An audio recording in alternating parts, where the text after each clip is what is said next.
yang menciptakan juga lagu-lagu kebangsaan itu, Habib. 17 Agustus tahun 45, itulah hari kemerdekaan kita. Hari merdeka, nusa dan bangsa, hari lahirnya bangsa Indonesia. Itu yang bikin Habib Husain Mutahar.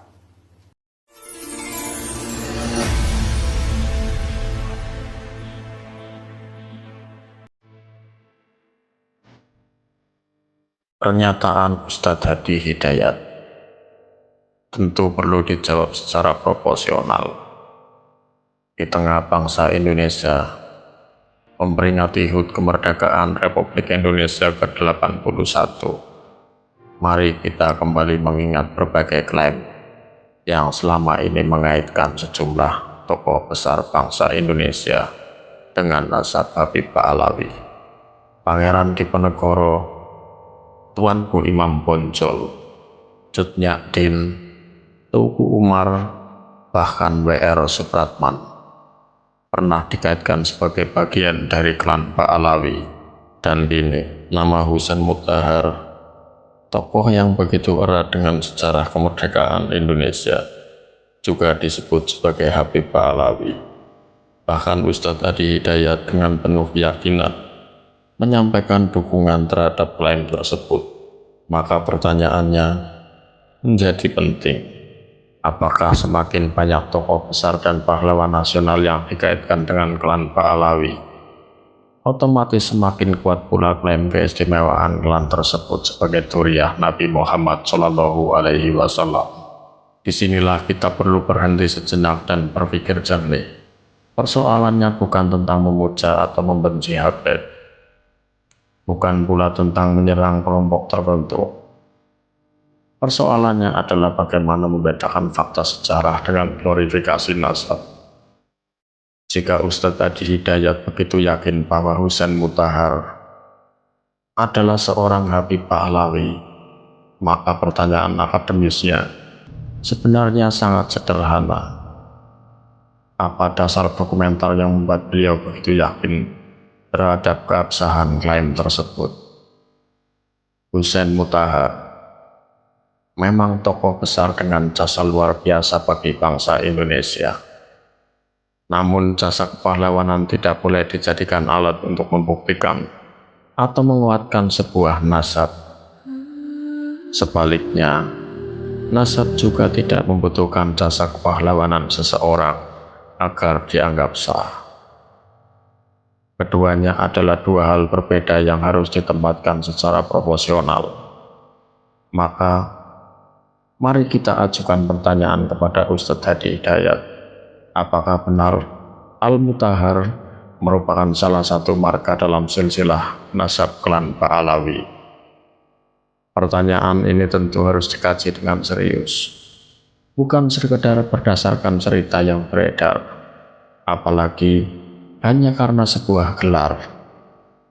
Sebab seorang tokoh yang memiliki otoritas keagamaan seperti Ustadz Hadi Hidayat tentu diharapkan berhati-hati sebelum menyebut seseorang sebagai Habib.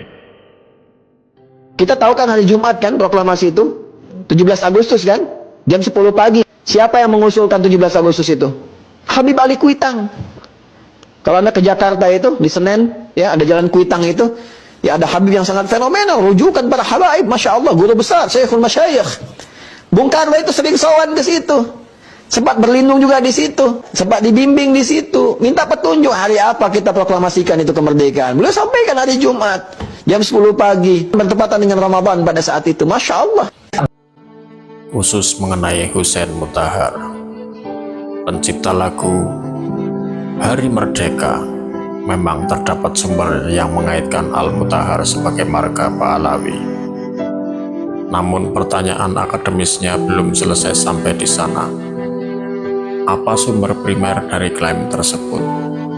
Kapan nama Al-Mutahar mulai tercatat sebagai marga klan Pahlawi dan masuk dalam catatan Rabitah Alawiyah? Bagaimana kesinambungan garis keturunannya? Dan yang paling penting, apakah seluruh rangkaian silsilah tersebut dapat diverifikasi melalui sumber-sumber independen? Pertanyaan-pertanyaan inilah yang semestinya dijelaskan secara terbuka oleh Ustadz Adi Hidayat, sehingga penyebutan H. Mutahar sebagai seorang Habib tidak berhenti pada keyakinan atau cerita yang diwariskan secara turun-temurun. Dalam kajian genealogis, kitab-kitab silsilah klasik internal klan Alawi seperti As-Sajarah Al-Alawiyah atau Khidmah Al-Ashirah kerap dijadikan rujukan dalam menelusuri keabsahan sebuah marga. Jika nama Al-Mutahar tidak ditemukan dalam dokumen silsilah internal yang dijadikan rujukan tersebut, maka secara metodologis keberadaan marga itu perlu dipertanyakan dan diverifikasi. Maka secara metodologis keberadaan marga itu perlu dipertanyakan dan diverifikasi terlebih dahulu sebelum begitu saja dimasukkan ke dalam rumpun Ba'alawi Hadramaut.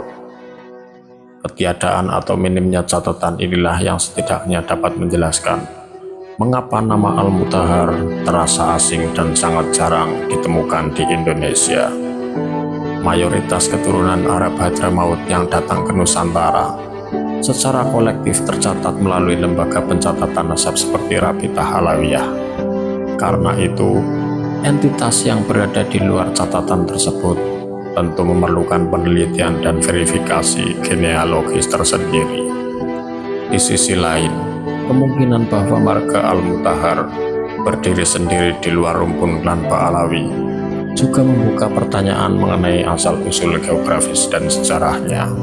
Nama Al-Mutahar atau Al-Mutahhar dengan double H sendiri dikenal di wilayahnya Yaman Utara, khususnya sekitar Sanaa. Nama tersebut antara lain ditemukan pada komunitas yang berkaitan dengan kalangan Syarif Saidiyah, yang dalam konteks politik kontemporer sering dikaitkan dengan kelompok Houthi. Dengan demikian, secara sejarah silsilah dan budaya, konteks tersebut berbeda dengan komunitas Ba'alawi yang berakar dan berkembang di Tarim Hadramaut. Karena itulah, penyematan gelar Sayyid atau Habib kepada Husain Mutahar pada masa lalu bisa saja merupakan sebutan kultural yang berkembang di masyarakat setempat. Dan menariknya, sang pemilik nama sendiri tidak dikenal menyamatkan gelar Habib pada dirinya. Bahkan beliau pun tidak lebih dikenal dengan nama Husain Al-Mutahar. Nama yang lebih sering kita jumpai justru adalah H. Mutahar. Maka mari kita melihat fenomena ini secara lebih luas dan lebih kritis. Ketika nama Diponegoro, Imam Bonjol, Cut Nyadin, Teuku Umar, W.R. Supratman, hingga Husain Mutahar dikaitkan dengan nasab klan Ba'alawi, publik tentu berhak mengajukan pertanyaan. Apakah ini murni penelitian genealogis? Ataukah perlahan telah berubah menjadi sebuah proses glorifikasi nasab, sebuah upaya membangun citra bahwa hampir setiap tokoh besar dalam sejarah Indonesia memiliki hubungan darah dengan klan Ba'alawi? Jika memang demikian, maka persoalannya sudah bukan sekedar persoalan nasab. Ini menyentuh persoalan dominasi simbolik dalam sejarah Indonesia. Sebab itulah, sebuah klan tidak hanya dapat memperoleh legitimasi melalui silsilahnya sendiri, tetapi juga melalui pengaitan dirinya dengan simbol-simbol kebesaran bangsa. Dalam momentum hari ulang tahun Republik Indonesia ini, bangsa Indonesia berhak mengenang para pahlawannya sebagai milik seluruh rakyat Indonesia. Pangeran Diponegoro adalah milik Indonesia. Tuanku Imam Bonjol adalah milik Indonesia. Cut Nyadin adalah milik Indonesia. Teuku Umar adalah milik Indonesia. W.R. Supratman adalah milik Indonesia. Dan Husain Mutahar adalah bagian dari sejarah besar bangsa ini. Mereka tidak membutuhkan klaim nasab klan Ba'alawi untuk menjadi mulia. Kebesaran mereka telah dibuktikan oleh perjuangan, karya, pengorbanan, dan pengabdian kepada bangsa. Maka, jika ada klaim bahwa mereka memiliki garis keturunan Ba'alawi, silahkan dibuktikan. tetapi jangan dipaksakan menjadi sebuah kebenaran pabrik apabila tidak didukung dengan data ilmiah yang dapat diverifikasi. Jangan menjadikan gelar sebagai bukti, jangan menjadikan pengulangan sebagai bukti, dan jangan pula menjadikan popularitas sebagai bukti.